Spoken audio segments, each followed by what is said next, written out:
अब बात करेंगे जेडीए की कार्रवाई की, क्योंकि जयपुर से बड़ी खबर है। जेडीए प्रवर्तन दस्ते की बड़ी कार्रवाई देखने को मिली है। सुबह से लगातार कार्रवाई जारी है। अधिगम कोचिंग संस्थान पर जेडीए का बुलडोजर चला है। जेडीए के बुलडोजर ने बिल्डिंग को ध्वस्त किया है। कोचिंग का पिछला हिस्सा भी ध्वस्त किया गया है।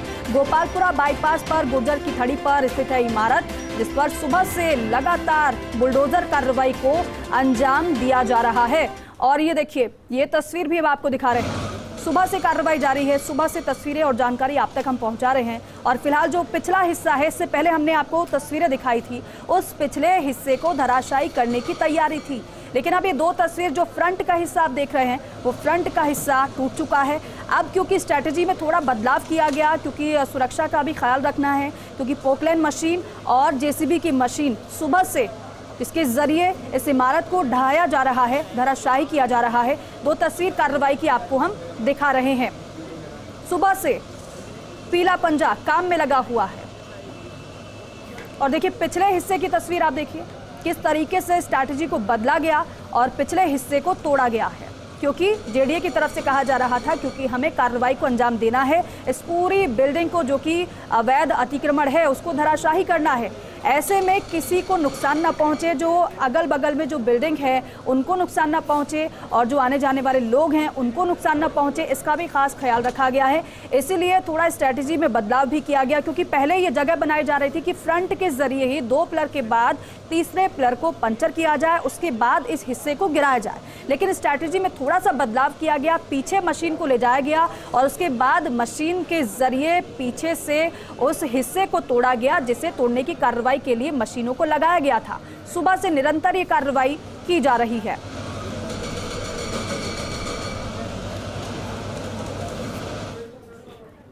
और जयपुर से बड़ी खबर है। अधिगम कोचिंग सेंटर को ध्वस्त करने का पूरा मामला है। तस्वीर इसकी आपको हम लगातार दिखा रही हैं। लेकिन बड़ा अपडेट यह है कि जेडीए ट्रिब्यूनल कोर्ट में मामले की सुनवाई हुई है। पीड़ित पक्ष ने कार्रवाई रोकने की मांग की है, लेकिन जेडीए ने कोर्ट में अपना पक्ष रखा है। जेडीए का कोर्ट में तर्क ये है, ये कहा गया है जेडीए की तरफ से कि अधिकांश हिस्से को ध्वस्त किया गया है, बचे हुए हिस्से से जनहानि होने का अंदेशा है। ऐसे में अवैध निर्माण को ध्वस्त करना जरूरी है। कोर्ट ने अवैध निर्माण के मलबे को हटाने के लिए कहा है। पीठासीन अधिकारी नंदिनी व्यास की कोर्ट में सुनवाई हुई। 3 तस्वीर अब आपको दिखा रहे हैं ध्वस्तीकरण की। और देखिए, ये जो पहली तस्वीर आप देख रहे हैं, जो फ्रंट का हिस्सा किस तरह से गिरा था, धराशायी हुआ था, वो तस्वीर आपने देखी। दूसरी तस्वीर आप देखिए, जब एकदम से धराशायी किया गया इस अवैध बिल्डिंग को। दूसरे कैमरे के जरिए से ये तस्वीर आप देखिए। अब तीसरी तस्वीर, पिछले हिस्से को भी तोड़ा जा रहा है। लेकिन नया अपडेट ये है कि ट्रिब्यूनल कोर्ट में सुनवाई हुई है पूरे मामले को लेकर। इससे पहले सहयोगी ने ये जानकारी दी थी सुबह ही कि जिसकी बिल्डिंग है वो ट्रिब्यूनल कोर्ट का उन्होंने रुख किया है, जेडीए ट्रिब्यूनल कोर्ट का। उसमें कहा गया है कि सिर्फ हम ही को चिन्हित कर कार्रवाई की जा रही है, बाकी के खिलाफ कार्रवाई नहीं की जा रही है। ऐसे में जेडीए ने अपना तर्क रखा है, क्योंकि सुबह भी ये जिक्र था कि जेडीए अपना तर्क रखेगा। और ऐसे में पक्ष अपना जेडीए की तरफ से रखा गया है। जेडीए ने कहा है कि अधिकांश हिस्से को ध्वस्त किया गया है, बचे हुए हिस्से से जनहानि होने का अंदेशा है। अब ऐसे में अवैध निर्माण को ध्वस्त करना जरूरी है। कोर्ट ने अवैध निर्माण के मलबे को हटाने के लिए कहा है। ये बड़ी बात है। पीठासीन अधिकारी नंदिनी व्यास की कोर्ट में सुनवाई हुई है। फिलहाल कार्रवाई की 3 तस्वीर आपके सामने है।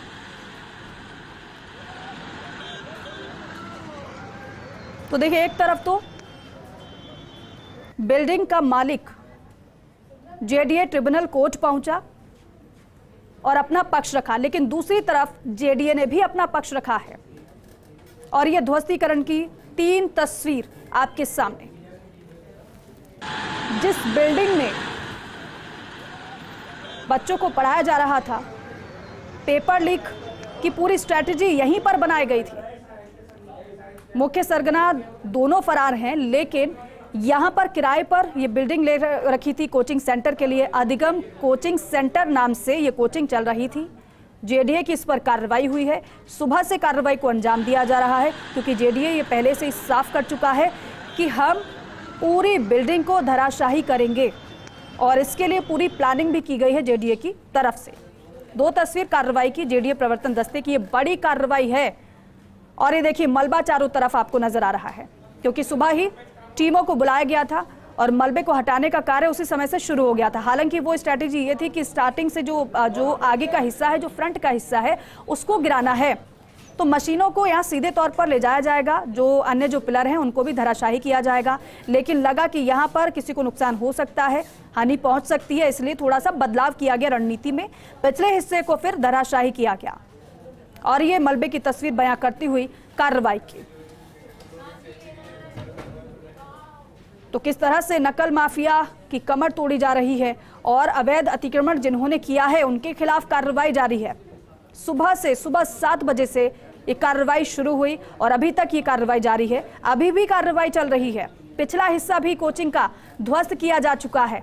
ये देखिए, ये पिछला हिस्सा भी ध्वस्त हो गया है। पीड़ित पक्ष ने कार्रवाई रोकने की मांग की है, लेकिन जेडीए ने कोर्ट में अपना पक्ष रखा है। जेडीए ने कहा है कि अधिकांश हिस्से को ध्वस्त किया गया है, बचे हुए हिस्से से जनहानि होने का अंदेशा है। ऐसे में अवैध निर्माण को ध्वस्त करना जरूरी है, यानी कि अब जितनी कार्रवाई हो चुकी है उसके अलावा हम ये छोड़ नहीं सकते हैं, हमें ये ध्वस्त करना ही पड़ेगा क्योंकि इससे नुकसान होने का अंदेशा है। अधिगम कोचिंग सेंटर को ध्वस्त करने का ये पूरा मामला है।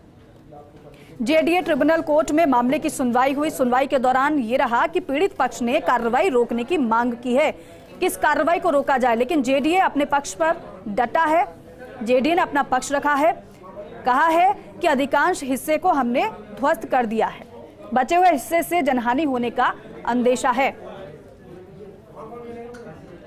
मैं पूर्व में बता चुका हूं कि ये हमारे 4 दिवस पूर्व अवधान में आया कि जो शिक्षक भर्ती परीक्षा पेपर लीक प्रकरण के मुख्य अभियुक्ता भूपेंद्र सारण, सुरेश ढाका, अधिगम कोचिंग इंस्टीट्यूट जो चला रहे थे, ये बिल्डिंग ये है।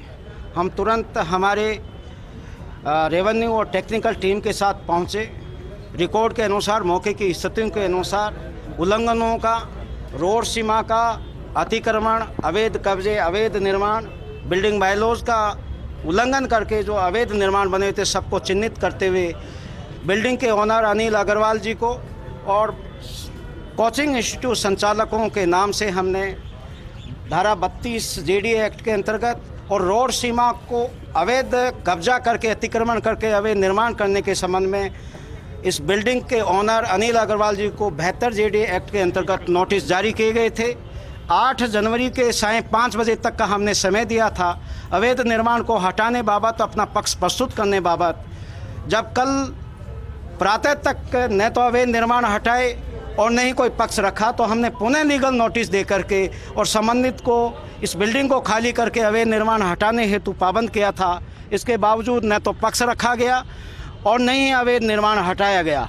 आज प्रातः 6:30 बजे हमारी सभी टीमें यहाँ मौके पे पहुँच करके सर्वप्रथम इसका जो सामान हम निकाल सकते थे उस सामान को निकाला और फिर ध्वस्तीकरण की कार्रवाई हमने सुनिश्चित की है। ट्रिब्यूनल कोर्ट में भी आ गए।